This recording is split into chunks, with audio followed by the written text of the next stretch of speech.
Les tables rondes de Bricomag, elles sont intéressantes à plusieurs types. D'abord, nous nous retrouvons. Puis il y a systématiquement des invités complémentaires qui viennent traiter des sujets pour nous accompagner, nous aider. Aujourd'hui, c'est la data. Ça a été d'autres sujets dans le temps. Et je pense que c'est très structurant pour un métier, une profession, de le faire dans le temps et à chaque fois de le faire avec plus de 50 personnes qui répondent présentes. C'est une bonne opportunité pour moi et pour nous, de manière générale, d'anticiper un petit peu les tendances, de découvrir ce que font les autres, de mieux comprendre cet environnement. Je pense que je peux repartir avec une information assez qualifiée et que je peux utiliser, y compris moi-même, dans mes métiers. Donc ça permet de mieux dialoguer. Donc les thèmes sont les bons, la diversité des gens est intéressante et la libre parole est extrêmement importante. Moi j'ai appris plein de choses, ouais. C'était vraiment le but, c'est-à-dire qu'en fait c'est moi qui ai fait la démarche de m'inscrire à cette table ronde pour justement rencontrer un maximum de personnes dans le milieu du jardin et me tenir informée de tout ce qui se passe.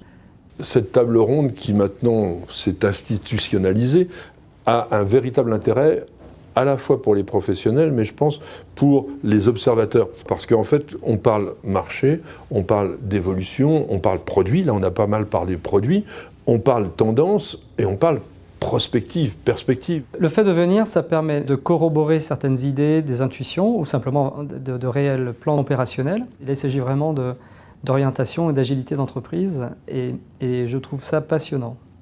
On doit aussi repenser nos concepts, la mission qu'on veut se donner sur le marché, le sens qu'on veut apporter en fait à nos modèles, dépasser la simple présentation produit pour apporter de plus en plus de solutions aux consommateurs et puis réveiller les envies en fait, parce que quand un marché est difficile, il faut réveiller les envies, il faut accompagner les gens. Ce qui est intéressant dans la manière dont Marie-Josée a construit et approché les choses, c'est effectivement il y a cette hétérogénéité ou on va dire diversité, et puis en même temps de laisser la parole libre sur des thématiques qu'elle a choisies. Elle en a pris 5 ou 6 et elles sont toutes extrêmement importantes.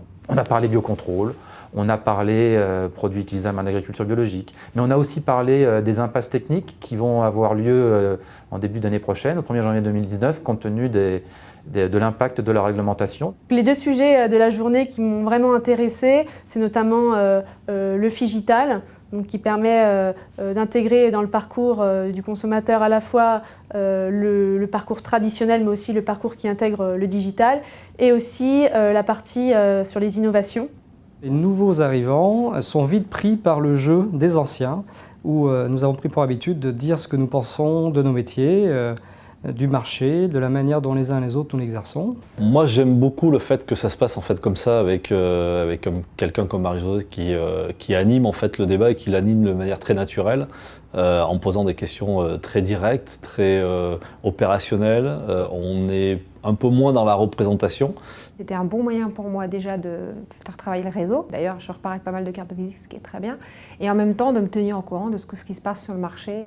Ce qui est important dans ce type de table ronde, c'est justement de laisser la parole libre aux gens. Et puis après, elles s'ordonnent toutes seules. Il ne s'agit pas de leur donner tout et d'avoir tout résolu. On pose des problématiques que les gens vivent et on essaie de trouver des solutions et partager des expériences. C'est ça le propre d'une belle table ronde.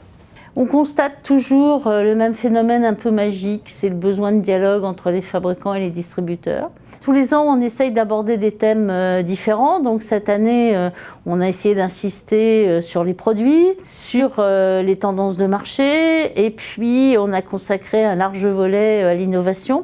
Donc un très bon cru pour cette 4e table ronde, et puis on les remercie tous de leur participation et on espère que ça va passionner nos lecteurs. Enfin, en tous les cas, nous, ça nous passionne.